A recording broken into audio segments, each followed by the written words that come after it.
One. Here we go. Hello and welcome to Debate Versations with Benjamin Boyce. Today's guests are Joel Berry and Dave Greene, the distributist. Joel, do you have any introduction? I know you work for the Babylon Bee, but you're also a father of many Yeah. a child we can hear in the background. Many a child, six children, and Wow. I think 15 chickens as of last count, and a bunch of other animals. So yeah, Nice. full house around here. If I Just get one wife, interrupted, that's though. probably why. Yeah. What's that? Just one wife. I just want to solidify which branch of Christianity you practice. Yeah, I am as I think Titus says or Timothy. I'm the husband of one wife, Oh, that's nice. per Christian tradition. Yep. So Well, you have me beat. I only have one child, so there you go. You're starting off oh, ahead. rookie. How old? Yeah. He just turned 5. Oh, Well, not fantastic. just, but we say that. Yeah. That's awesome. Wonderful. Wonderful. Well, we're gathered here today to extrapolate on the conversations you guys have on Twitter/X or X Twitter. And I just titled the conversation. I didn't know what to title it, and I was looking for something spicy. But I think that there is a contention between conservatives and reactionaries, and it's a very interesting conversations happening in that space. So I wanted to have you guys on to explore like the differences between those things. If that doesn't suit either of you, we can go wherever you want. So All right. That's Yeah. I mean, interesting, that's actually. I think, yeah, I've been racking my brains too, kind of trying to figure out how to define what the division is, leading up to this. Like, what are we even fighting about, kind of thing. And I think that might say it pretty well. I don't know. What do you think, Dave? well, I have a pretty solid understanding on what the fight is about, at least in my opinion. The fight is over sort of core elements of Enlightenment ideas that come out of the 18th century and that were developed largely in a highly Christian, highly, Northern European country that was America. And the core contention, I guess, with all of this is how useful are these ideas for modern politics, and how rightly are they applied. You see this in things like calling America a creedal nation and all this stuff. Now, I mean, the main contention of reactionaries, or right wingers who are kind of very critical of the Enlightenment, is that these principles or ideas that we usually term liberalism, it's not that they don't have any good ideas in them, it's not that they wouldn't be nice to have, but these ideas exist with a certain set of preconceptions. These preconceptions were sometimes explicitly stated by the founders and no longer apply in modern society at all. So what you have is a lot of conservatives just essentially trying to appeal to ideas and political principles that are just well out of bounds of how our society currently operates. And what's sort of ironic is that the older political understandings, either from the classic world like Aristotle or from sort of the realist schools that emerged in the very early Enlightenment like Machiavelli, those principles are actually more relevant. And I think this kind of is a little bit offensive to many conservatives because we directly attack a lot of what we would call the post-war consensus. The idea of the modern world based around individualism and individualism and free choice and all of these kind of deconstructive ideas of liberalism that emerged post-World War II, and that we see as sort of the direct antecedents to all of the progressive ideas that we probably both oppose. So that's my broad overarching understanding of what the conflict is. Yeah, so you're kind of like the Anton Chigurh saying, if the road that you followed led you to this, what was the or if the what was it? If the rule you followed Yeah. led you to this, what purpose was the Hmm. rule, right? Yeah, I guess so. And that's a very popular meme, especially, and I think it's popular for most millennials and Zoomers when they bring it against sort of what they consider to be a boomer worldview. I'm not a nihilist. I am a Christian. I believe in religious principles, and I'm not saying that you have to have a government that's organized around pure Machiavellian principles. but if we're going to talk about political realities, we have to start with what actually happens inside political situations, not sort of like these idealized models, either from like the 18th century or more often from like the 1940s or 1950s. Mm. Kind of like the classic example that I hear cited in a lot of the dissident right circles is the John Adams quote that the Constitution Mhm. was made for a moral and religious people. We're no longer a moral and religious people, and therefore the Constitution is kind of inadequate for the current situation. Yeah, and Yarvin said something similar. Curtis Yeah. Yarvin, he said, if you brought the founding, like it's not like just John Adams. Like if you brought any of the people who signed the Declaration of Independence to modern America and showed them like our demographic and ethnic and religious composition, and also our behaviors with like drugs and pornography, they'd be like, these people are immoral degenerates that need a king to rule over them. How can these people be trusted with democracy? And furthermore, they look at how our government actually operates and say, this is nothing like the government that we designed in, the 1780s or whatever. So we're taking a people that's nothing like the people that the founders designed liberalism for, and we're inserting them into a total state government that's nothing like what they imagined. And then we're going like, is this constitutional? I mean, what does that even mean? It doesn't mean anything, in my opinion. Yeah.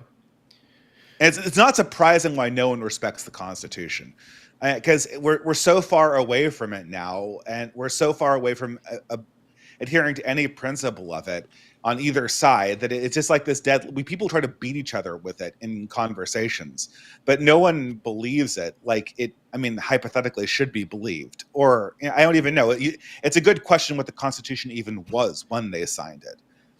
Eventually people started treating it like a religious document, but it's not, right? You're probably a little more black-pilled than I am about it. I think one of the things that I see, and I'm in this weird position because I almost feel like I have one foot in the dissident right and one foot in the conservative right, because I see what both sides are saying. The big thing fueling the dissident right now, is that an okay term, dissident right? I know I know woke right is not. We don't say woke right around here. No, you can call me woke right. I think I might have been one of the first people to really push dissident right as a label, which is why I'm kind of like, well, there you go. I was like, I need some word that isn't alt right that indicates that I don't like the Enlightenment and I don't like conservatives. And I think there are people before me who used it, but I remember that was I was one of the early people who used it. So I have no problem if you want to use that term. People say reactionary. Okay. People say like Italian elite theory. I mean, Italian elite theorists are just people who tried to bring back these kind of classic understandings of power to a modern context. And that's what they're mostly known for. But so Joel, what is the conservative point of view? So the dissident right, I think what's fueling them right now is the fact that conservatism has failed to conserve much of anything. It's we kind of have 20, 30, 40, 50 years of this kind of stuffy conservative class, the Romneys and the Jeb Bushes and the neocons that have really just kind of the classic mantra of that the conservatism is just liberalism driving the speed limit. They haven't really conserved anything. They're just kind of slowing things down, but we're really still progressing constantly to the left. I think the thing that my position with this whole thing is that I see where the dissident right is coming from, but at the same time, I also see things in conservatism that I think it's very important we make sure and try to conserve those things. Like we don't want to get too reactionary to where we throw the baby out with the bathwater. And G.K. Chesterton actually talked about both of these things. So there's the principle of G.K. Chesterton's fence post, and there's the principle of G.K. Chesterton's fence. So the fence post, he talks about how conservatism often fails because we live in a world that is subject to thermodynamics. Everything decays, corruption creeps in, things fall, and it happens slowly. So if you have a fence post out in the field and you just stand in front of it to guard this fence post, and it's a white fence post, over time, 40, 50 years, that white fence post is going to be brown and ugly and black. And so in order to actually conserve things, every once in a while you need to have a new revolution. You need to repaint that fence post. And if you're just standing in front of that post with your arms crossed and saying, I'm not going to let anything change, well, thermodynamics is happening right behind you, and it's just going to decay and decay. That's the natural state of the world. Conservatives can't just stand still. We have to be constantly swimming upstream, fighting against decay and corruption. And that's what the left is. Leftism is decay and corruption personified. That's why it naturally wins. Exactly. That's why history goes in the leftward Yep. direction. It's because of the second law of thermodynamics. When you break down a system of rules, it provides political energy by the people who wanted to break the rule. But then, you can see this right now. Like the left is running out of rules that it can break in a profitable way. so it's running out of energy. It's running out of energy. It's like a parasite that can't consume anymore. So, that's, I keep on going. Yeah. So the other Chesterton principle, you've probably heard this one before, Chesterton's fence, where if you run into a fence in the field, and you're a revolutionary, revolutionaries, they kind of, by their nature, they love to tear things down and build anew. Well, you should slow down and you should stop and you should figure out why that fence was built in the first place. What is it keeping out? What is it keeping in? Make sure and just ask all these questions and make sure it's worth tearing down the fence before you do so. And so I think he did a great job of kind of defining both of those tendencies that we have on the right, to either just conserve while nothing is actually being conserved, and then our tendency to just want to break things and kind of, just hope that we build some kind of new utopia from the ashes, which, looking at history, we kind of know how that usually turns out. And so when I'm interacting with, the dissident right, what I often find myself doing is one, asking, there are a few things that I think are worth conserving. The idea of meritocracy in a colorblind society, which I don't concede were invented by Martin Luther King and the post-war consensus. I think they not only go back to the founding, but they go back 2,000 years to Christ and to Judaism, and they have deep roots going way back. There's an unbroken thread there, I think. So a few things like that. The Constitution, I think I'm not quite as black-pilled on, like that we're already post-constitutional and it's already over. I think that Christianity, for the last 2,000 years, Christianity has built the West, and these ideas are so ingrained in our DNA in the West that even leftists still hold to these assumptions. And of course, they twist and pervert them. That's a lot of what wokeness does, is it twists and perverts Christian ideas. But I think that I don't think it's too late. America in particular is still the most Christian country in the world, with Christians who are more dedicated to their faith than any other Christians in the world.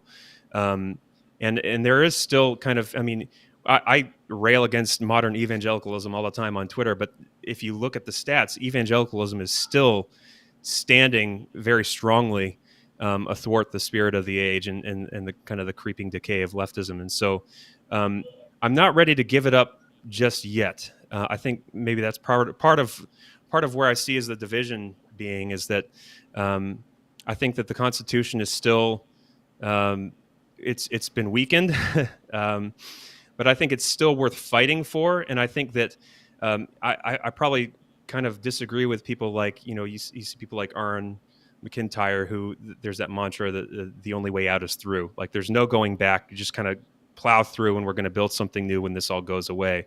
I'm kind of the opposite, thinking that I think there's still time to go back. We just have to fight harder, and we have to have more courage in our convictions to do that. And I experienced it personally. I think a great example is what happened with the Babylon Bee. I wrote the joke that got us kicked off of Twitter, and I thought that was going to be the end of our business. And God bless my boss, Seth Dillon, refused to delete that joke. It led to a major reversal culturally, economically. Just when Elon came in and bought Twitter, it it made me Oh no, yeah. less black pilled, because I thought it was over. You know, and I was like, Yeah. wow, we can really turn things around. This might be actually possible. If And people write so history books in the future, that will be in the history books.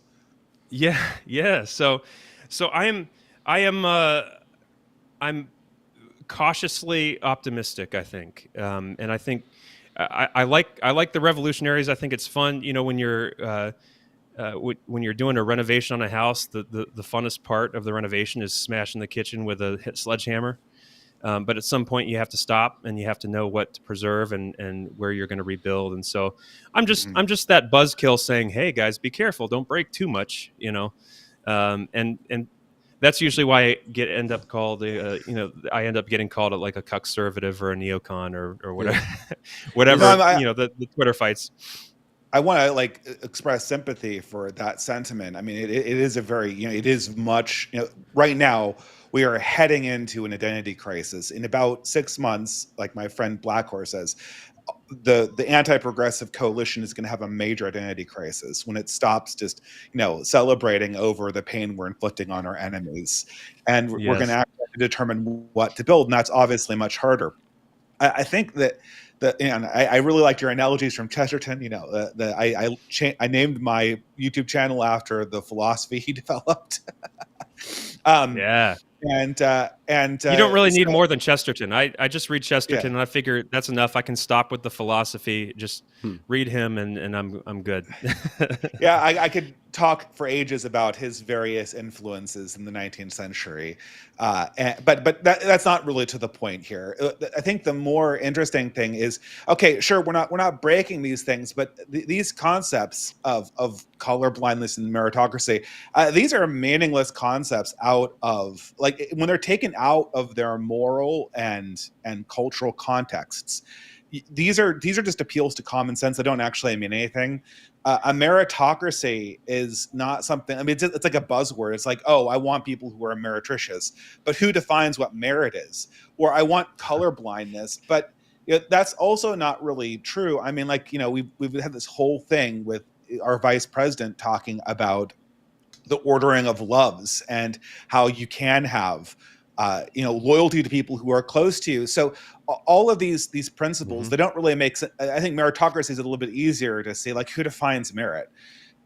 Yeah, well, that's why we need a Is it Christian just like, nation. I like yeah, it, but Mm. either otherwise you have someone, whoever is in power is the one who defines merit. And when I talk about meritocracy, I'm talking about it in a very broad sense, almost to where I'm really just using it as a stand-in word for justice, true justice. People getting what they deserve, people not getting what they don't deserve. I limit that and this some confusion creeps in online. Yeah. I limit that at within our own country. I don't think our own workers and our own citizens should be required to compete with the entire world with slave labor that works for nothing. But I think as a general idea, meritocracy is a good thing. It's and really when I'm saying it, I'm just talking about justice or fairness, I guess. I mean, well, this is the problem, though. We're not a Christian country in the same way we were when we wrote the Constitution. Like, not at all. Our elites are mostly non-Christian or anti-Christian. The immigration policy we started in the 60s means that we have an enormous number of citizens who don't come from Christian backgrounds at all. And there's no way to resolve these questions outside these appeals to particularism again. And this creates a huge crisis, especially, and I always go back to this, Ben, especially since the state educates people. So the state can essentially just educate the with the Yeah. philosophy that it wants to put into action, which is essentially what you saw with wokeness. I mean, wokeness didn't spring out of critical theory. I mean, there were sort of like intellectual antecedents there in like these Frankfurt School things. Wokeness sprung out of the ideology of essentially the deep state and the educational and the educational deep state. That's where this stuff comes from. So, you know, you could say, okay, well, we're going to be a Christian nation, but this would require a complete revolution of all of our cultural institutions to embody this, and it would be done against the primary beliefs of our current ruling class. And And to do this is, I don't know. I mean, you could say like this is liberals. First of all, you can't like follow the Constitution doing this because you essentially have to completely remake the government. But I mean, I don't know. You could say that you're following the Constitution, but there's no constitutional uh, instructions for remaking the culture of an entire country. And I think Christians, especially evangelicals, have not taken stock of the extent of this country's religious decline in the last 30 years. I think you say that you're more Christian than any other country. I mean, I don't know, maybe, but we are less Christian than this country has ever been in its entire history. Christian, But don't you think and the like elite is much, and the educational elite is much, much, much, much less Christian. But don't you think our law and our policy can have a role in bringing people towards Christianity or right Christian thinking? I mean, the Old Testament talks about the law being a schoolmaster. You know, for a long time, the Breitbart saying was that politics is downstream from culture. A lot of people now are saying that culture is downstream from politics. It's a symbiont circle. You know, they feed into each other. It is, yeah. And Symbiont circle jerk. But one thing that one thing So- that is not circular is the fact that higher class, higher culturally situated people give culture to those who are lower than them. Yeah. And educational institutions tend to develop the culture of the future. That is where sort of the rubber meets the road and the circle gets flattened out to a line. Like many people have said, maybe this is changing right now, but it feels like it's shattering, not really changing. But for the last 100 years, it was pretty easy to see what all the kids would believe in the next generation. And those beliefs were the beliefs that were popular in Harvard, Berkeley, and Stanford. The elite educational bodies would develop the ideas, and then you could see okay, what's my kid going to believe? Oh, well, what ideas are popular at Harvard or Princeton or Stanford right now? And this is something that you see initially, like, oh, everyone's as shocked about wokeness in 2012. Nobody who grew up in a university town was seeing anything for the first time. This stuff was all there in the 80s and 90s. Yeah, and it just came I think down. that's changed, though. I think that's its course? changed for the first time. I think that the incubator of ideas and culture is no longer the universities; it's the internet, and X especially. I think the universities have lost so much prestige and power and credibility. I think that the internet has kind of taken its place as the place where ideas are worked out and incubated and grow and movements are formed. I think if you want to know how Gen Z is going to be thinking in 10 years, 20 years, I think you need to be looking at Reddit and X 4chan. and where 4chan, wherever the kids are hanging out. I don't even know. I'm an old man at this point. But this is what I'm saying. You get it's not really the internet being the replacement for the universities is, I mean, it essentially loosened their hold on the public narrative. And you saw that in things like 2014 with all of these sort of like right-wing rebellions against the status quo perception of the universities that was being pushed kind of down from above. Obviously, Trump as a candidate couldn't exist without the internet. He was, how do you run an anti-media candidate in a media competition? Well, you have to have the internet. There's no other way to do it. But what you see is you don't like this. This is a shattering. And what has happened is that everyone develops their own insane ideology and really forming up cohesiveness out of the internet is like that operation is much, much more difficult. You can't you're saying, oh, well, is 4chan if you're talking about right wingers, is 4chan what kids are going to believe? Well, if I go to 4chan or Reddit, then and use that as a map for what kids are going to believe in this generation, then all of the boys are going to be esoteric Hitlerists, and all of the girls are going to be like genocidal, like lesbian, transgender feminists, right? Yeah, Like that's what I'm worried about. So like there's some it's cross-sex representation in both. And Andrew Tate is going to be like the Reinhold Niebler of the 21st century, and like that's. But see, the thing is that the only way you could kind of stop this shattering process is if you took over universities and literally did something like teach Christianity. But what stands in the way from that are all these procedural regulations on like separation of church and state and all this stuff, right? Which is, and so I guess like for my money, that's why individualism can't we can't dig our way ourselves out of this process through an appeal to individualism. There has to be an understanding of a broader collectivity, and a broader, like this is another thing that right wingers hit on all the time. The question of the 21st century was it Sam Francis who wrote Who Are We? Or no, Samuel Huntington, right? I always get the names mixed up. Two kind of broadly paleoconservative guys. The broader question of the 21st century is one of collective identity, because we need to have some ideology, some identity rule the educational apparatus of this country. And teach sort of a new generation of leaders, and no one really has an idea of what that is. Christianity seems particular, and this is one of the big problems here. Most of our constitutional jurisprudence over the past 100 years has said you cannot teach Christianity directly in public schools or in media. That essentially removes Christianity from the board as a possible replacement ideology, because you can't teach social justice, you can't teach American nationalism, you can't teach any ideology except for Christianity. Is that irreversible?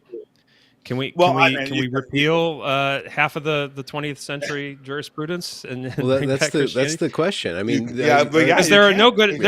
I don't see any good alternatives. I mean, if it's not Christianity, what is it? Is it white people? Is it America as defined by God knows who? Is it what does the collective identity become if not Christianity? And that's my other kind of division that I see between me and a lot of the dissident right is they've given up on this idea, or they seem to have given up on this idea of renewing a Christian culture, and are going more towards like a white ethnocentrism or a white identitarianism, which I would separate that from like a Western identitarianism or a Western chauvinist. I've always called myself a Western chauvinist who thinks that Western civilization is the best civilization that's ever existed on the face of the earth. But there's kind of been like this reductionist, thing that's been formed, particularly around whiteness. And I wonder what you think of that, because it seems like that's a big thing on the right now. There's an encouragement for people to wake up to their white identity. Similar to, I mean, what the woke left has been telling us to do that for the last 20 years, wake up to your white identity for the purpose of killing yourself. And now the right is responding with wake up to your right identity for the purpose of preserving the white preserving race. yourself. I mean, but I this is what I think very clearly is I don't think you can so easily disaggregate genetics and culture. I think these things flow together. And I think that the idea that we're going to replace a concept of lineage and history and heritage father to son with like abstract creedal principles is kind of ridiculous. This is, and I think like there's sort of a 4chan parody, like what this comes from a comedy show on YouTube with 100% Bavarian phenotype, where everyone just sits around talking about their percentages of this race and that and lording it over people. And that's like ridiculous and stupid and doesn't need to be seriously addressed. But this idea that that America is a people, and a people is a collectivity of like biological organisms that go through time and transmit their genes through time. And that heritage is predominantly European in origin. I don't think that saying, well, we shouldn't preserve that is a legitimate way to get an identity, because then you just get to this whole like, oh, what does it mean to be an American? It's a creed. I don't think that, I don't think that's really how a nation forms. I think a nation is formed, and you can see this in the Bible, right? It's formed by a certain genetic group defined by, let's not mince words. It's defined by patriarchy, right? It's defined by, patriarchal line. And I know, like, technically the Jewish one's matriarchal, but it functionally is patriarchal with this like caveat.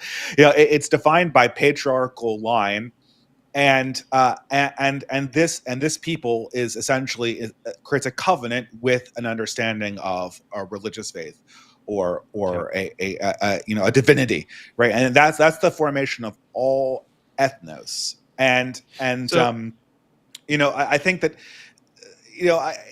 I think complaining about people being bigoted online is one thing, but then saying like, oh well, England would be England if we replaced every English person with a Pakistani person. That's like, well, I've heard that's liberals always say the that, that's but always that's the like drastic. insane.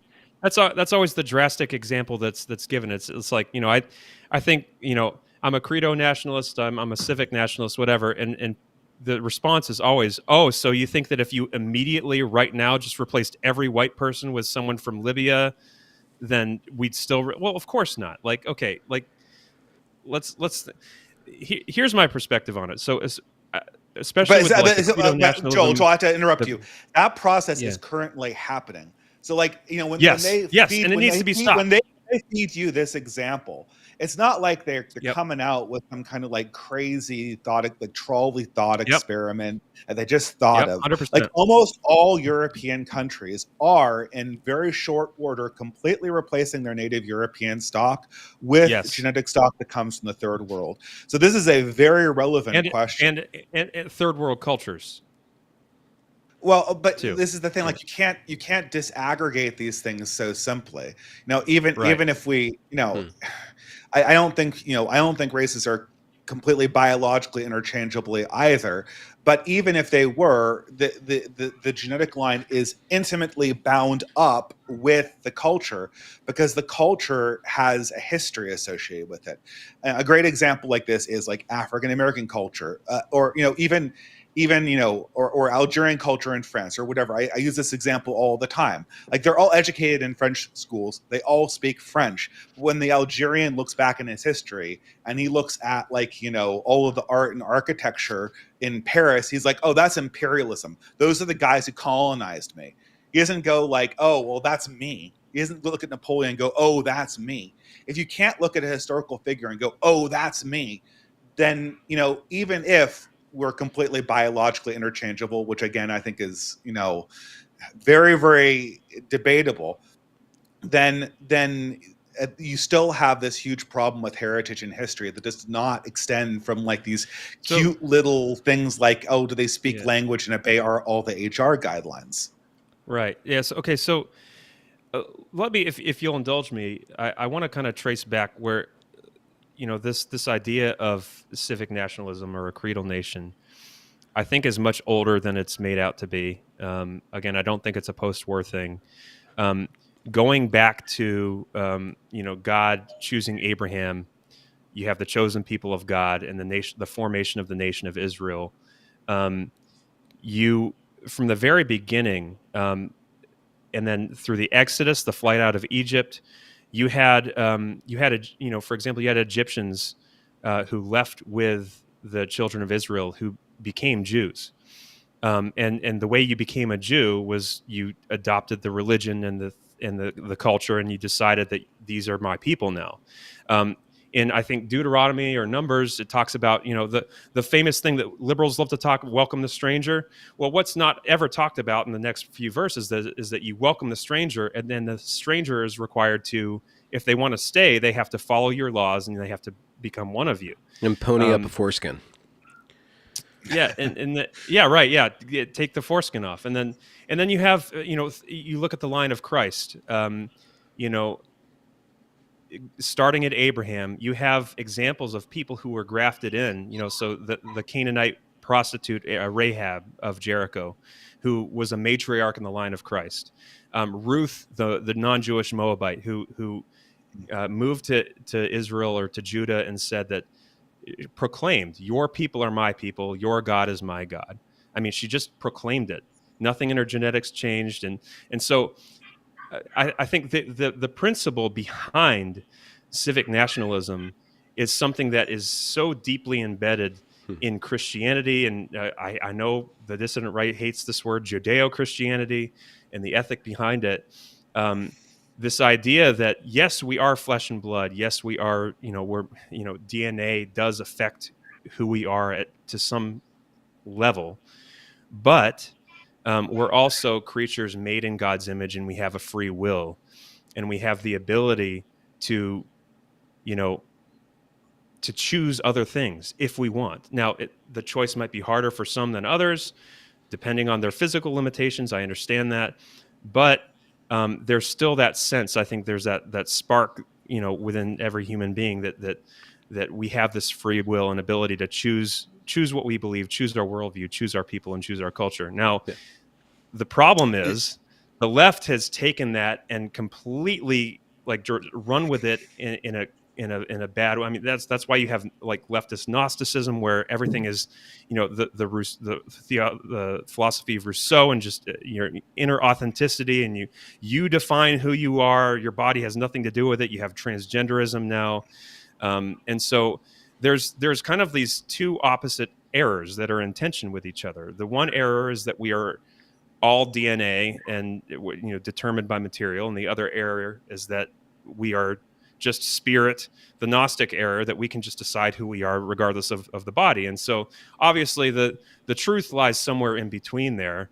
And I think most reasonable dissident right people that I've talked to are kind of that persuasion that you have to look at the whole human being. We're not just, like you said, Dave, we're not just DNA. Sure. There's something But else there. But the hang up for me is that okay, so what? What do you propose policy wise? What kind of government do you propose in light of your idea that races are not interchangeable, people with different DNA are not interchangeable? So what? I mean, What yeah. government policy should spring from that? I mean, should we have If we're our own kind of redefining, racial? yeah, I have to go back to the first part there, right? Because like if we're redefining propositional nation to look like, Judea in the time of King David, I mean, then all nations ever have been propositional nations. When you look at these examples of people like Ruth, or Hagar or whatever, who are considered part of the tribe, these are, first of all, these are exceptions, right? These are brought in as Yes. exceptions. They are not the rule. Yes. And in fact, almost every book of the Old Testament, well, not everyone, but like a good half of them, they're just like long lines of begots for the first like 3 chapters, because it's so important to establish the genetic line that like they have to do that. Even one of the Gospels begins that way, because and even when Jesus's connection is actually more divine than genetic, and along those lines. This is something that's like, this is why I feel like there's a little bit of a switcheroo going on here when we talk about propositional nation. In the old world, you're saying that exceptions were allowed, and 100%. Like I talk about Othello, right? Like Othello is obviously a fictional character, but there are examples of this, like a Moor who fights with the Christians, converts to Christianity, and marries a Christian woman, and therefore becomes part of I forget what it was it Venice or something like that? I think it was one of the Italian states, right? He becomes Venetian by that principle. This is something that is just it is so far and beyond anything that we in the modern world recognize as a simulation. It's a total renouncement of your original people. It's a total adoption of the new people with their religion, 100%. Without the religion, there's absolutely no ethnogenesis. Usually involves marrying in. Usually it involves military service or service by being a clergy member, in some extraordinary way. And you see this; those are what characterizes the exceptions in the Bible as well. Or women who are married and it completely adopt their husband's peoplehood. That's what we're talking about when we talk about the classic exceptions to sort of the paternity of a nation. When you get to like our concept of modern proposition relations, like that's not what's happening. Like Yeah. if you Well, you're required exactly that, right. like It doesn't follow that how many because people those would, yeah, how exceptions many are people okay that would you yeah, should exactly. just have open the doors and have How many mass people immigration would, by the millions. yeah, how many people would qualify for that in Britain of all the immigrants? It would be like Right. Calvin Robinson, and then like that would Exactly. be it. Like Yeah. Calvin Yeah. Robinson, and then like then the women who married like British husbands. Like that would be it. It would function if we applied the ancient standards for admitting exceptions genetically into the system. It would functionally end all mass migration. And Well, I think you could just. I think you should just put very strong exceptions for culture, belief, um, and just that alone. If you enforced it enough, it would make our immigration so limiting that it would trickle to almost a stop. If it was controlled to the extent that I would like to see it controlled. I don't think you can Does that test for make sense? culture though. But I don't. The thing is, I don't think that. I think that's like an olive branch that progressives hold out. Oh well, they'll culturally assimilate, but like they Well, don't, so right? I mean, so okay, so You for know. example, like I think about some people who grew up in communist Cuba, they escape on a raft, they land in Florida. Those people end up being the most rabid, flag waving, pro America, anti communist Americans that you've ever seen, and they work Yeah. hard, they love America and our culture, and those people, it's like I would love to bring those people in. What's Yeah, stopping us but from? then I you mean, get a their you get a genetics. similar. I mean, Well, okay. So we're experiencing another wave of refugees from a very nearby island in the Caribbean called Haiti. Uh, our experience with those immigrants is quite a bit different, and it's not because they don't yeah, hate Haiti, and it's not because they don't like no, America. so I so mean, I actually, know most Haitians do like America. It's because, yeah. like I said, it's because countries are not interchangeable, and we can debate until the cows come home about how much of this is mimetic and how much of it is genetic. But like these populations are not interchangeable, and Well, and In Haiti's case, so I know our church supports a pastor that runs an orphanage in Haiti, and he'll come up and I'll get lunch. I've gotten lunch with him a couple times. He's told me some horrific stories of what life is like in Haiti, oh and yeah, he's told me that on paper Haiti is Christian, but it's 100% devil worship across the board. It's everyone worships Satan in Haiti, and so when you're importing a Haitian, you're importing someone who has been steeped in voodoo, paganism, devil worship their entire life. And so, again, it's like I see that people in that population, and I think, okay, absolutely incompatible. Not because of skin color or race, but because of their belief, their culture. And the other thing too, I mean, I don't, I know I kind of am try to keep the whole genetics thing at arm's length, but I've also seen the dysgenic effect that sin and evil can have on a pop. I used to work in an inner city Mhm. mission, and you know, you live a terrible life and you abuse your kids. Those kids are going to have lower IQ. Their kids are going to be much less likely to succeed, and it compounds and compounds generation to generation. And so you have some of that going on. Um, you know, it really does. I think it makes you incompatible with immigrating here. That said, I think it's important to maintain the principle that, like in theory, someone could immigrate here. Someone could be compatible. Someone could choose if they if they were able to overcome their circumstances for one reason or another. Um, if only to just maintain a proper view of human beings and humanity. I think that's worth just holding on to that, because Why is it? This is actually a question I have for you. There seems to be like I also you might not know this, but I also am an extreme, not extreme, but I like to take an agnostic approach to deciding exactly what it is about people groups that causes them to be so different, culture or genetics. Because well, there is a lot of evidence about genetics. It's out there. You can read, the bell curve or whatever, and have like the other new books and all this stuff. But it behooves us to be humble about this. But the thing is that what is obviously the case, whether it is culture or genetics, is that there is a component about different peoples that is baked into them so deeply, either culturally or genetically, that we cannot change it in a time frame that we would care about. And by that, I mean we cannot change it within a century or two of work directly.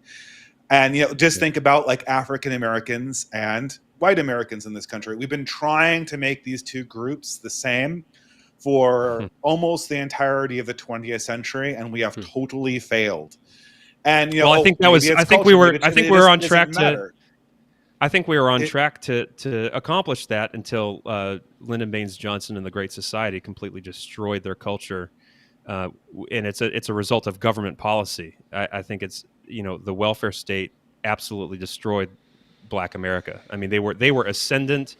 They were moving into the middle class. Their marriages were stronger, and LBJ, the racist that he was, destroyed them. And I think it's a result of government policy. And I By think passing the there's a Civil big, Rights Act, like yeah, I no, mean, by passing the Great Society. Um, and so here's the other thing too, and I think people get hung up on this word racism. yeah.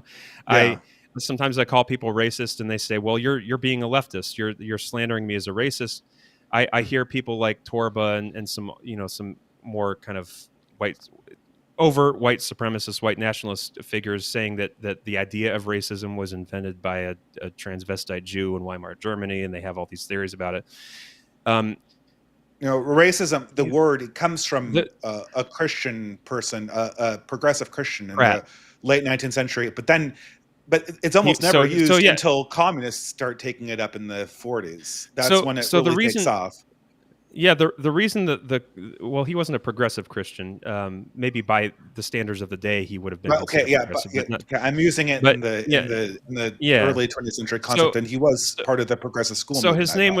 his name was Pratt. It was the late 1800s, early 1900s, and this was shortly after the birth of the eugenics movement. So Charles Darwin wrote his book, The Descent of Man.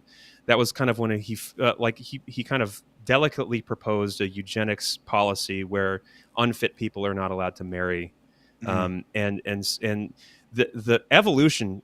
People forget how radically evolution changed the modern world, because suddenly instead of this idea where we were all kind of one human family descended from Adam and Eve, and there were ideas of racism before Darwin, but Darwin suddenly kind of put the scientific theory behind it that um, you know that we have descended from these animals, and you have this idea of the branches of the tree, Yeah. and the early eugenicists. So the eugenics movement was first started by Charles Darwin's son and his cousin Francis Galton, and they had this idea that certain peoples are on a different branch of the tree, so they're a different Mhm. race. And they are maybe 100,000, 200, 300,000 years behind white Europeans in their evolutionary development. To And so support that, that's to support you, just there's an early thing from Curtis Yarvin where he quotes an abolitionist who was I think he was a supporter of the Civil War, and he's like, well, guys, back then before we had evolution, we thought Africans were our equals. no, And now no, Charles so Darwin shows us that we're not, right? So it's kind of funny. Like no, you so think it's a complete inversion of the 20th century narrative of how that happened.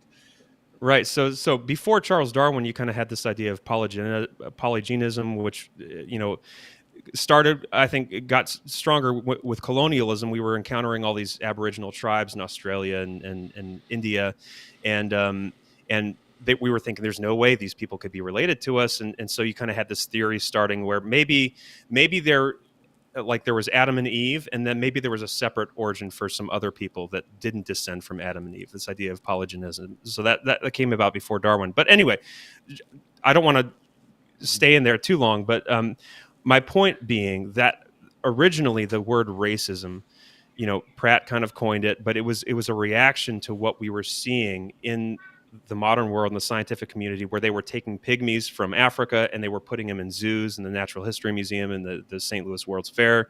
They were displaying them as actual missing links.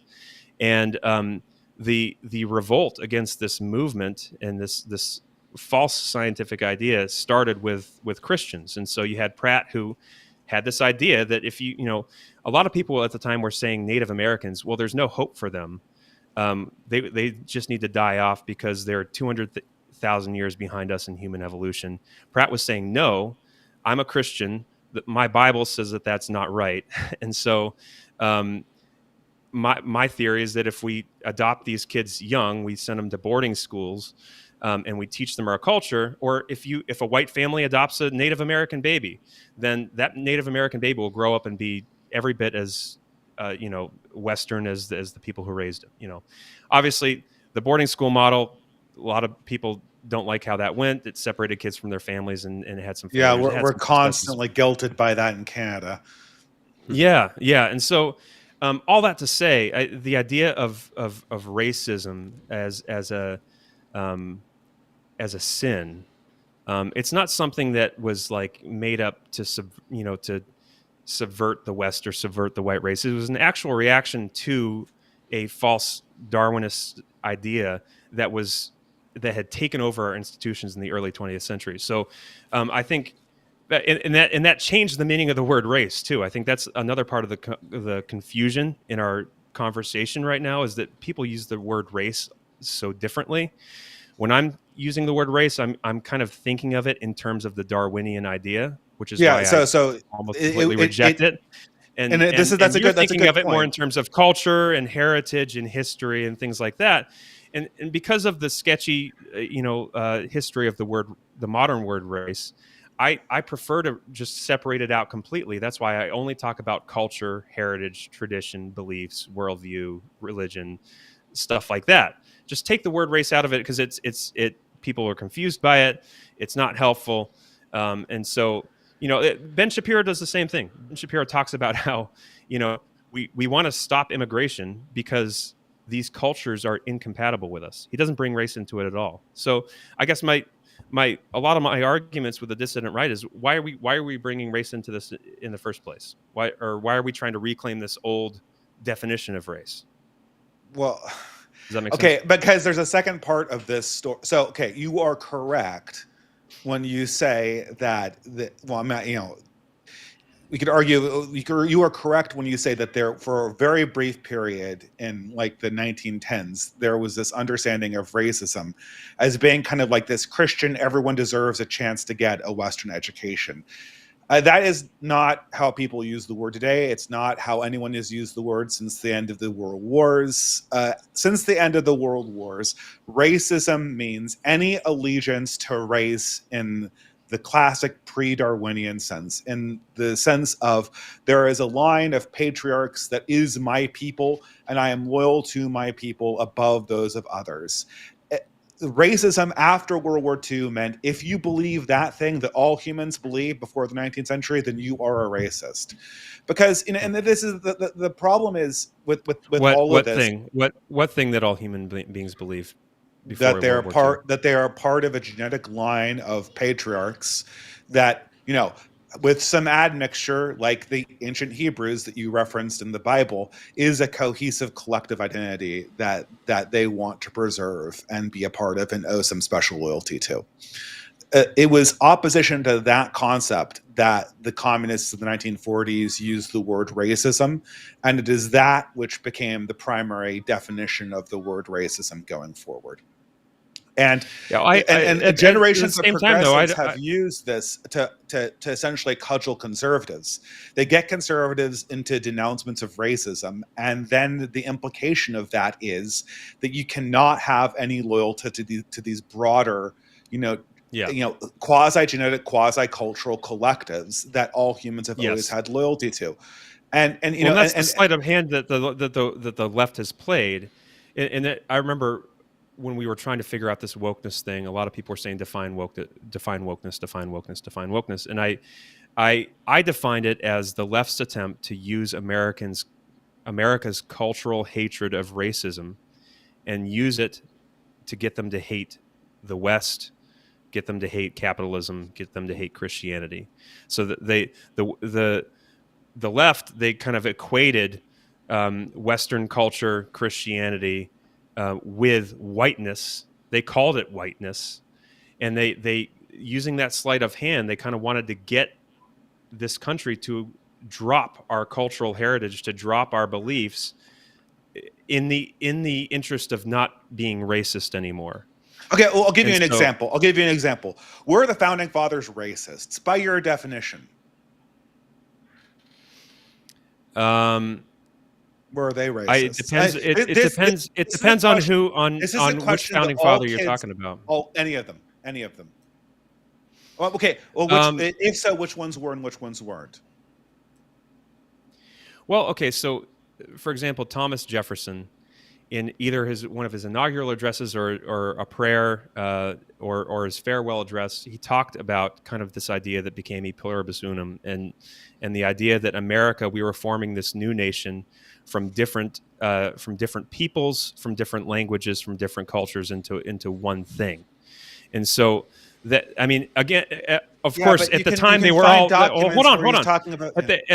At the time they were all European peoples. I understand, but we forget how radical that was at the time. That was during a time when No, I Protestants mean were by killing your Catholics. objective The standard. By British your were object. against the war with the French, and so I If I think brought Thomas Jefferson today, would you call him racist? By your definition, by your objective definition, not like by the standards of the relative standards at the time. This is like, yeah I'm being an asshole on this, Joel, because this is what if you teach kids that racism is bad, they're going to get into a college classroom and they're going to get hit with the question that I'm asking right now. And I will show you documents from virtually all the founding fathers that indicates that they believed that, specifically the white and black distinction was real, needed to be maintained, and America was predominantly a white country. Like, yes, and I'll show true. you they believe that. It's obviously everyone believes Yes, that. Okay, so yes, is okay. that So belief that's racist? true. If That's that belief is yeah. racist, then our founders are racist. So okay, hold So on though, hold on, because yes, in one sense, okay. If I were to drag them into the 21st century and talk to them today, by today's standards, yes, some of the founders would have racist ideas by modern standards. However, those things that I think that they kind of inherited culturally, that were just a part of the world, still stand in tension with the things, many of the other things that they said, and the ideals that they baked into the founding of the nation, and the fact that many of them went on to become abolitionists and free their slaves, and this idea that all men are created equal was a radical statement that the founders themselves were at odds with in the way that they lived. And so but they when they wrote say all down an men are ideal created that they equal, didn't they meant necessarily live up to, but but um but it was there at the beginning. but you're admitting there that racism is a totally subjective standard.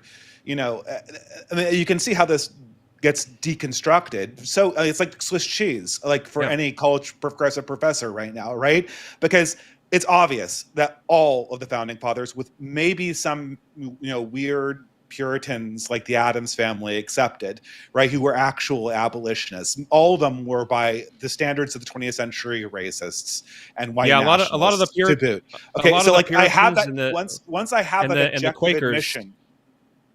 a lot of the Puritans and the Quakers were were vocally not racist in a lot of the things that they Yeah, wrote. but once I have that objective admission, then I have like the entire basis, and they would be fringe. That would be like 1% of the country if you're talking about 20th century standards that would have had Mhm. these beliefs about races all integrating together and all of this stuff. This was almost virtually non-existent in the American political class of 18th century. Once I have that objective admission, like I show that this concept of racism is totally subjective, that what you now call racism is essentially built into our founding documents and the perceptions behind that. And for all men are created equal, that only makes sense inside a Christian spiritual framework. And if you do Mhm. not have that concept, then all of a sudden it becomes something that nobody believes and the founders don't believe either, and that we can manifestly see as false. All men are not created equal in any kind of material or realistic sense in their abilities, in their dynamics culturally, and their racial dynamics. These are things that the people who wrote it did not believe. And so they must have meant it in a way that is totally different from the way that people are trying to They use meant it this. in a Christian When, way. They meant it in a Christian way, and yeah, that's in why I a say that spiritual we're way. a Christian nation. Yep. Hmm. Well, Okay, what do but And we do now? that's what makes America so unique and such a radical thing. We are no other nation in the history of the world has been as founded on Christian ideas as America.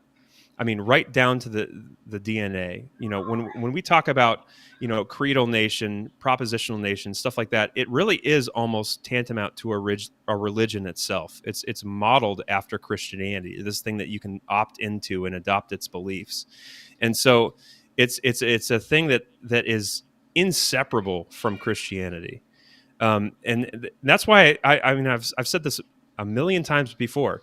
If we lose Christianity, we lose everything. I mean, there is no equality, there's no justice, there's no freedom without Christianity. Without Christianity, sure. it's either it's might makes right or whatever. Who has the I'm, biggest sword? I disagree with you on the statement that I mean the United States was founded. It was perceived at the time to be a more secular country than many European countries that literally had state churches, and where this a specific theology was taught inside what was required to hold office in governments. If you saw, Americans saw countries like Spain and Italy as being much more theocratic and much more focused on religion than the country they created. But yeah, It was I Christian guess in a I'm much trying to more illustrate in a here. much different way. I think that's an important distinction because like I'm Protestant, you're Catholic. I talk about this a lot too. That Protestantism, you know, it's not just Christianity, but specifically Protestantism that is at the heart of what America is. You know, Catholicism has kind of more of a like an earthly kingdom idea. You know, you have the Vatican and you have, you know, state churches, things like that. The founding was very Christian, but also in a very Protestant way, in the sense that these founders were deeply devout, deeply Christian. I mean, They some of them sought were God. right. They Again, sought God in everything. I mean, it during. they I were mean, they were as Christian as they were racist. There were a every few time they got founding fathers that were non-racists, and there were a few founding fathers who were, by our definition, not Christian. Right, every time they got and together, so they would if they were having a disagreement, if they were struggling, you know, with a session of Congress, they would stop, they would fast, they would pray, they would send out riders and have a national day of fasting where the proclamation would be read from the pulpit at churches all across the nation.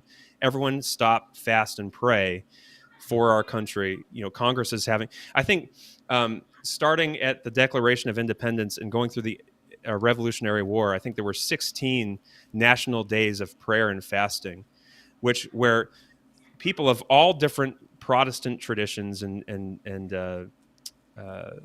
you know, persuasions all came together and sought the Lord for wisdom in the building of the okay, country. so I completely Now agree. that's now America at that time was very white, very Christian, and very racist, right? And like that's just no, unescapable. And it there was were a the few least racist. non-Christians, there were a It few non-whites, and there were a few non-racists, but it overwhelmingly it was was white, Christian, and racist. it was the least racist country up to that point. What Yes, are the you I founders mean, and many well, that's Christians there only were hold on. They were many the founders and the Christians there still held some racist ideas, but even that said, we're still the least racist population of people, most progressive by their standards of the time, of any group of people that we have seen up to that point. And that is a direct result of the most Christian population, the I mean, most I don't Christian even know founding of what does any it mean? country in Like history. every country. So they were less racist than your concept of that we used before of the Hebrews and of the time They of were King less David. racist than the British. They were less racist than the French. They were less racist than the Arabs. They were doing something Well, radical and new. Hmm. Absolutely, and I don't it was birthed from the most devout people, some of the most devout people in the history of the world. I mean, we talk about the Pilgrims, the Separatists, who left the Church of England because they thought it was getting too worldly, left the Church of the Netherlands because they thought it was getting too worldly. They braved death and sickness to cross the world to find a place where they could freely seek God and devote their entire lives to seeking God. I mean, that is how this country was started. And when you have a country that is founded not on blood and soil, but on belief in Christ, it really did Yeah. change Okay, but the way this country was founded and I everything don't that happened think after. I just think that we're using words to confuse ourselves more. This is why I think this framing is so ridiculous. Because if America was if you say America, the country that had slaves and built like white men into exceptions of every one of its legal documents, like that were written across the states, they all had separate legal systems for white and black people, not the least because they were literally enslaving the non-white portion of this country.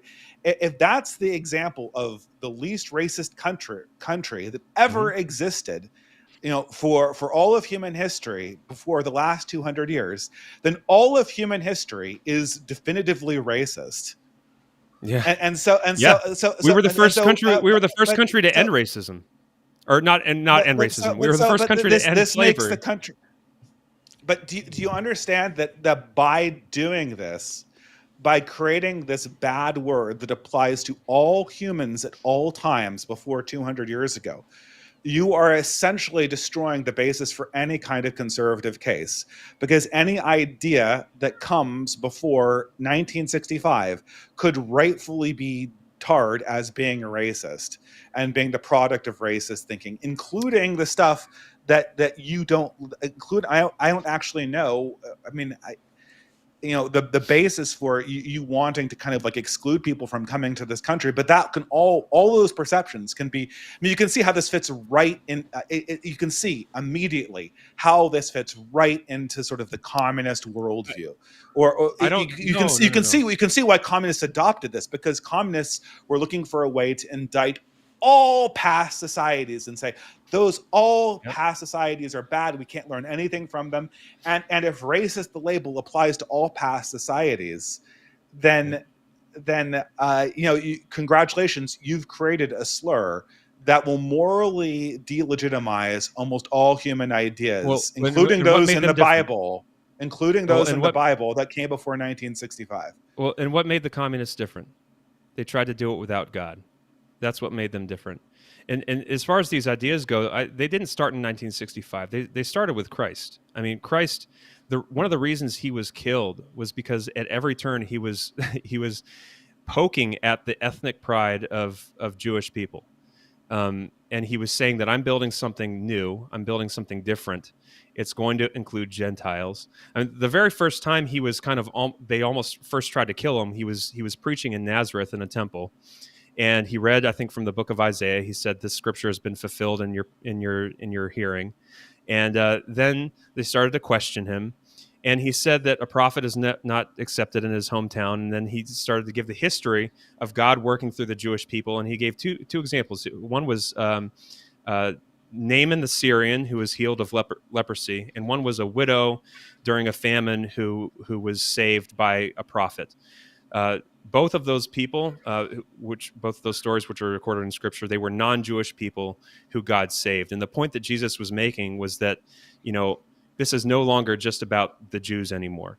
There are other people who are going to start to be included in this new kingdom that I'm building, and they tried to throw him off a cliff for that.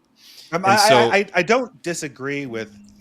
Well, I mean, I kind of disagree that this was the main disagreement with the Pharisees, but I do recognize that component of Christ's teachings. But I'm arguing over the utility of the word racist that indicts essentially all past humans before 1965. It is those concepts. It developed in, again, the 20th century by Christians. But then, based on your own usage of it, you see immediately how it indicts all past times, and that perspective. I don't think it does. I don't think it does. I don't think we can assume that.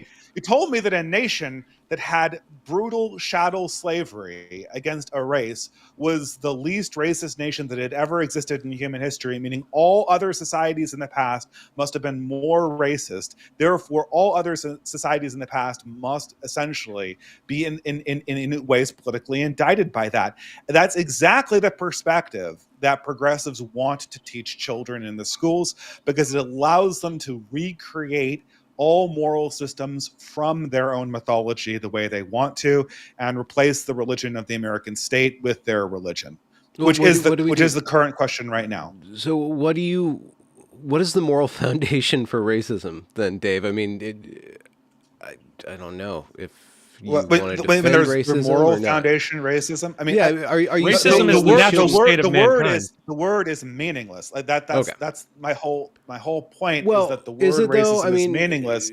but I mean, like, is Thomas there Jefferson a is racist?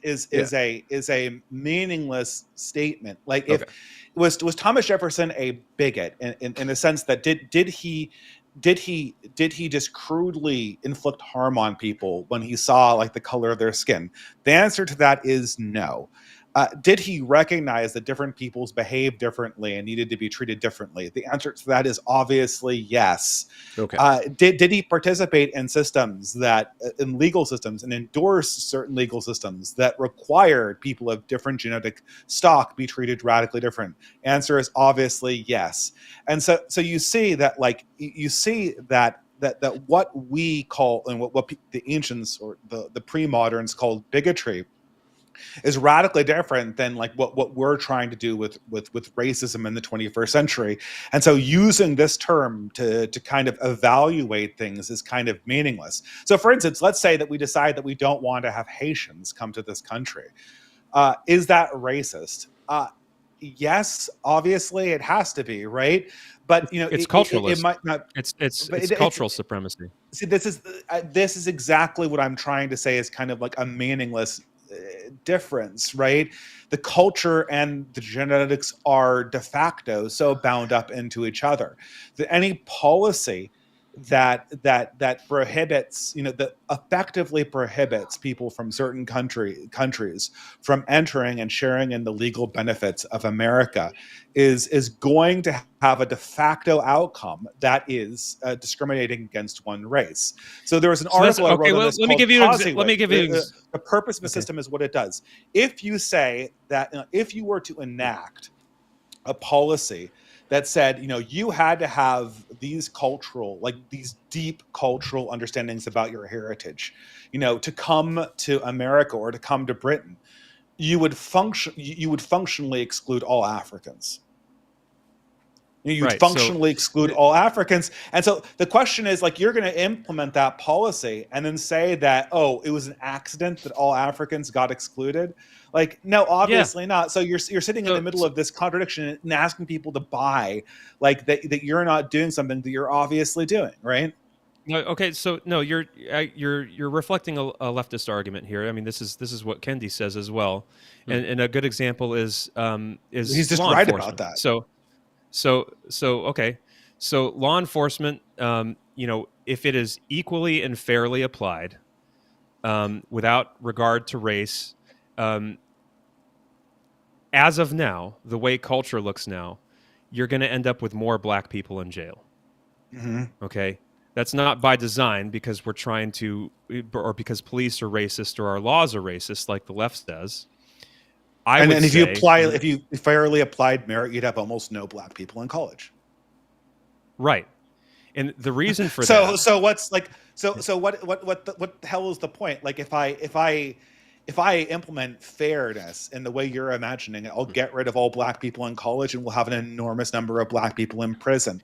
Like, no one's going to be like, not oh, all, great, that's so not racist. I mean, I agree with Kendi's right about this. Like, African Americans aren't going to see that and go like, woke right. oh, hey, this is so fair. That's why we use so the word just. woke right. But you're but once you get past the kind of like, oh, yucky, you're agreeing with Ibrahim X Kendi, I think you'll immediately see that, like, the African American community isn't going to stand by and go like, oh, this is so fair that we're functionally excluded from the professional class and from middle class American life. because there was an objective standard in place, they will see the fact that all whites and Asians are here and all blacks are there, and they'll understand that the system is built in a way to enforce that. And the fact that there's that there's there's some objective number that's leading to this segregated system is going to matter less than the fact that the segregated system exists you to know what begin you with. can do? And we need to own that if we're going to do it. No, you know what you can do though in response to that. If you're not meeting the standard, you can improve your life, you can improve your culture to meet that standard. That's the whole idea. That's what justice is. Justice is something that you have to live up to. That's what truth is. It exists objectively outside of our cultures and what we personally believe.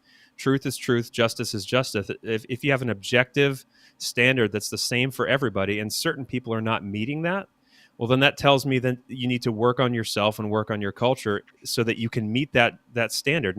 It doesn't say that the standard is wrong. It doesn't say that the standard is designed to be racist. The purpose of a system is what it does. It just means that you're not meeting the standard of righteousness, justice, as well as we can approximate in the law. Joel, I'm going to give you the challenge that I gave in that article I wrote about Poseywood. Let's say we got rid of affirmative action and all the African Americans, and not all of them, but the colleges basically just become white and Asian, right? Or at least the elite ones do, right? If we got rid of affirmative action, it would be the best thing to happen to black people in the last 200 years. Hold on. So now all of a sudden, we start graduating 2 or 3 classes of elites that are exclusively Asian and white. And the African American community realizes that it's totally getting locked out of professional life, and they're going to scream bloody murder. So our explanation for that is, black people, you are not virtuous enough. That is why you are locked out. No, but that's what you're telling me right now. You're telling me that we're going to tell a class of people that the reason why they're locked out of economic life in this country is that they're not virtuous enough. See, it's not true, in some right? Cases, or they haven't been educated well enough by no fault of their own. Our education system is terrible. Maybe they grew up in a broken family. And then they'll say that the education system is. But you realize what you're implying when you say that an objective standard is racist. You're implying that a broken home and bad education is part and parcel of being a black person, and you shouldn't expect to ever overcome. I made no such statement. No, I mean, part and parcel. It's not part. It's part of the reality. That's the implication, though. I mean, it's an implication if you do an association of. There's no logical connection between that, and the African American problem is not exclusively due to broken homes. You can look at homes that are intact, and there's still this achievement gap there. The thing is that you are going to have to grapple with these group differences one way or the other, and I think that alighting them and pointing to virtue is it's not Joel, it's also it's not like this hasn't happened yet, right? We've been doing this for 60 years. We've been complaining about poor African American. No, we've had affirmative action for 60 years. We haven't had justice. But affirmative action years. doesn't. We've had affirmative action and welfare for 60 years. It has been 60 years of coddling the African American community, and it's made them anemic. How else? If you get rid of affirmative action and if you get rid of affirmative action and welfare, you are not going to destroy the black-white achievement gap. You might get rid of some other problems. You get rid of those things, I think in 1 to 2 generations, most of that gap disappears. Absolutely. Okay, well, why? I think What's the be mechanism shocked by how quickly? Well, right now I feel that feels to me like magical thinking. That feels to me like magical thinking because you still haven't the underlying problem with the African American community is not government programs. The underlying problem with the African American community are deeply baked into the culture, maybe pre-cultural fixtures that we've alluded to in this conversation. No, it's not magical thinking because prior to the Great Society, Black Americans were the most ascendant economic class in the world. They were moving upwardly faster than any other people group in the world. And LBJ, the Great Society, just brought it to an absolute grinding halt. I mean, we were making huge progress. So I don't buy this story, because then if that were the case, then African subpopulations in other countries would be doing phenomenally. And the problem is that you don't see African, like for instance, in the UK, you can see African subpopulations. In France, you can see African subpopulations. And once How's again, Serbia doing? you see. What do you mean Serbia? I mean, it's not just Serbia. African populations. It's, I mean, white populations with failed states and broken governments and decimated cultures and families. They all have the same problems. I'm saying Whites in the South with you're broken families have the same issues as Black Americans.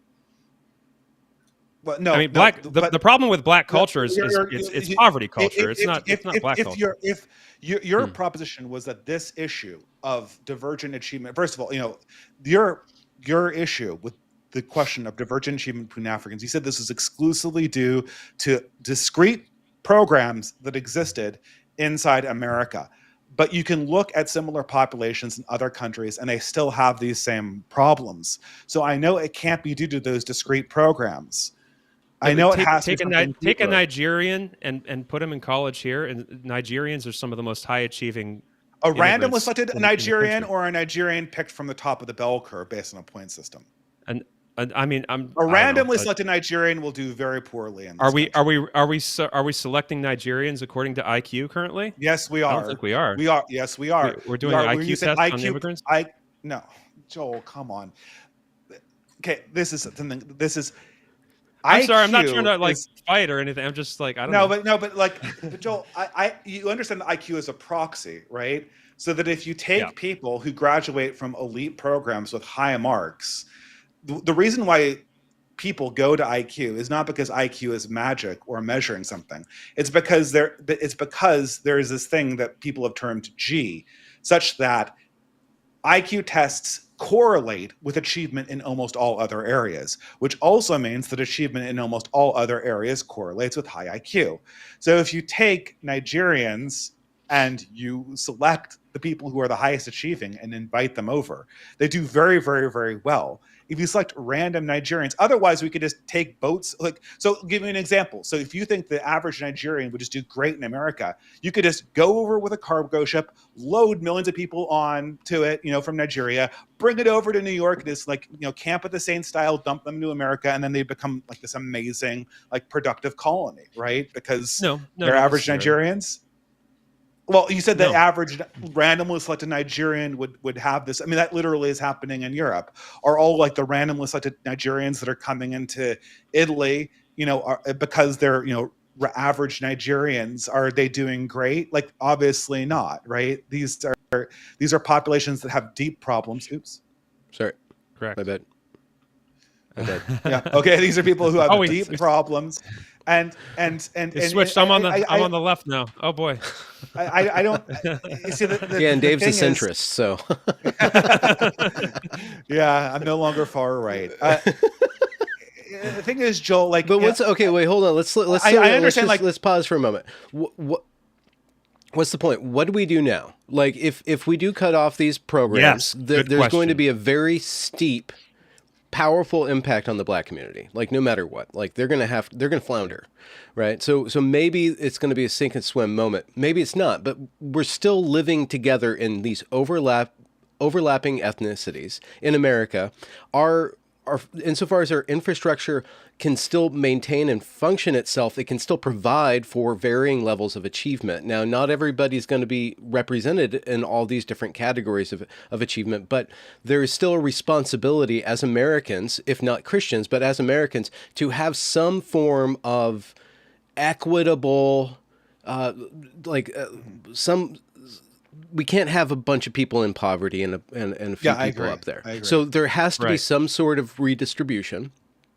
And fairness can be a loosely guided principle. And color blindness will either have to be kind of a lie or a virtue that we're trying to achieve. An Meritocracy ideal. will eventually separate according to group to one degree or another. And so those groups are going to have to be provided for in some way. Now, the Christian ethic of seeing each other as brothers in Christ while still maintaining the reality of material circumstances and outcomes based on behavior and capability, Christian virtue and generosity will be as long as it's adhered to by the people who are at the top and adhered to as much as possible by the people in the bottom, that will allow, just like in medieval society, it will allow for this sharing of common good to a certain extent. So to what degree does racism actually matter?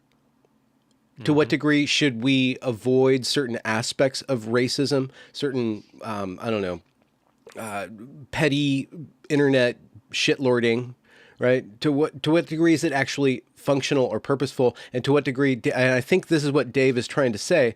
If we make it too big of a problem, if we make it too big of a sin to be racist, then what are we going to do about all these other things? Which is going to knock out, shape out according to race. So how do we accept that racism or race is a material factor, is a reality, and still deal with it in a Christian way? If I could wave a magic wand, and this is like the easiest and simultaneously hardest solution, and it doesn't come apart from kind of like a miraculous spiritual revival, but if I were to wave a magic wand, we start by cutting off all immigration completely. We have a lot here that we need to figure out and either send home or assimilate. And then our laws are as close to fair and objectively just as humanly possible. And then we leave the rest to Christianity in terms of addressing inequality and poverty. Christianity and the church has been hobbled because so much has been taken over charity by the rather welfare. than mandated government. Yeah, charity. it is. We've been robbed of the ability to help our fellow man because it's been outsourced. It is ripped apart our communities in ways that I don't think many of us even understand.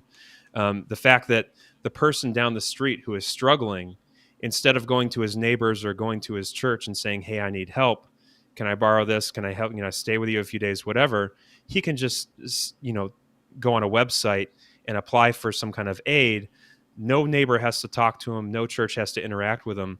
It really has. It's robbed us of a very essential glue that keeps community together. So, stop immigration.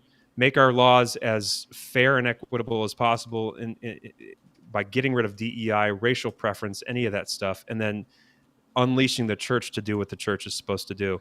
And again, that's like waving a magic wand solution, because all three of those solutions are like really, really hard. Yeah, I mean, I kind of like those solutions a little bit. I mean, there are two separate issues. The first issue is how America governs itself as a multiracial, multi-ethnic country. Mm-hmm. And the second one is the current religious war that's going on among our elites over what moral principles rule America. Getting America now is not a Christian country. That just has to be, like, that reality just has to be internalized by all Christians. Aaron Wren has outlined this extensively. Not my favorite person, but Rod Dreher has outlined this extensively. We are not a Christian country. Not that I wouldn't want to be. Not that I don't hope that Christianity will become sort of the predominant moral system that governs our country.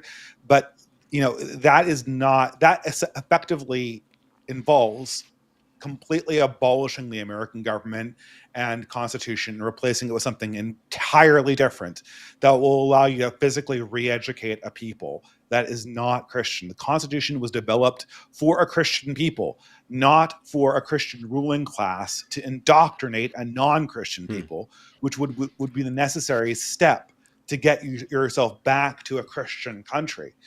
The second question is how that's possible.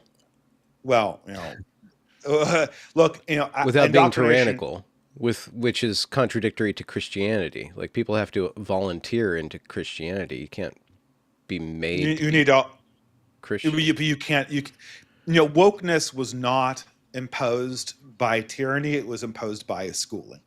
Now, in some sense, government-controlled schooling was against the founding vision of the founding fathers, in a large way, in the way that we imagine it now, and that's a core flaw of their vision.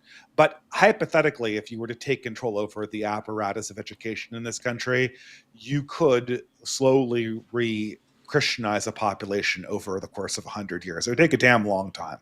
And you'd have to have a ruling class that was more or less insulated from popular pushbacks, because there would be popular pushbacks. Yes. Or you could, or you have another Great Awakening, which would be great. And not something you can manufacture, I understand. But the Great Awakening was an elite phenomenon. Can happen really fast. We did have a Great Awakening. That was the Great Awakening. The Great Awakening was the Satanic Great Awakening. Yeah, but you see, the thing is, these Great Awakenings, what they happen is it's the same pattern. Like, people go to colleges in the early 19th century. They were all seminaries.